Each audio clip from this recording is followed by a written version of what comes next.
Šokar mūsu naktsmājas un izklaidi ir šeit. Grand Poet Hotel. Lūk, cik skaists ir mūsu numuriņš. Man liekas, ka tas baigi labi. Lampas skaistas, lasām lampiņas foršas izdomātas, tāds ieliekās iekšā. Aiz loga varam redzēt, kur brīvības pieminekli varam redzēt. Manas istabā pasties, kas pa flīzēm es nevaru. Man ļoti patīk.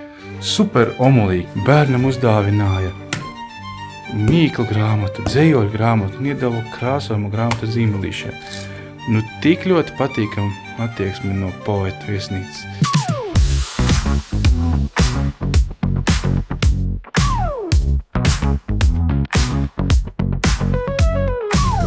Un mēs atnācām no spā, un mūs sagaida jau tāds brīnumiņš, šokolādītes un dažādi eksotiski augļi. Un paskaties, ar roku rakstīta kartīte. Cienējamā Alise un Ervīns un Hanna. Priecājamies, ka izvēlējāties Grand Poetu viesnīcu, ka jūs atpūtas galamērķi. Nu tik šīs lietiņas vajag novērtēt, tas ir ļoti super. Viesnīcā ir savs restorāns, bet mēs aiziesim līdz Basteikalam, tur ir kaut kāds diržablis uzlikts.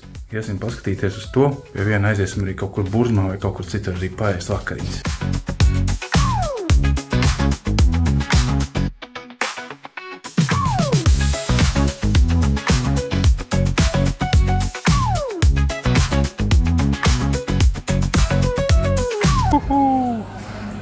Fiesta burrito un tanker IPA. Pirmdienas vakars. Hell yeah.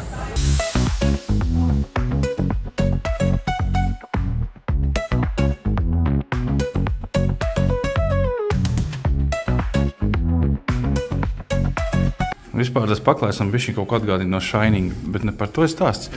Ienāc viesnīcā, stājums, ko tas attiec?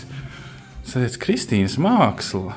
Šitie sušķi sēž gultā, ēd augļu plati un skatās vēl kaut kāds multens. Un kas visvairāk man iepriecina šādās te viesnīcas apmeklējumos, tās ir brokastis, kuras nav jāgatavo un izvēle vienkārši grandiozi milzīga.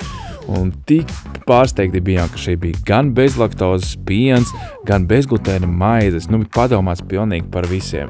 Mēs ļoti izbaudījām gan spā, gan brokastis, gan pašu numuriņu, viss bija augstākajā līmenī.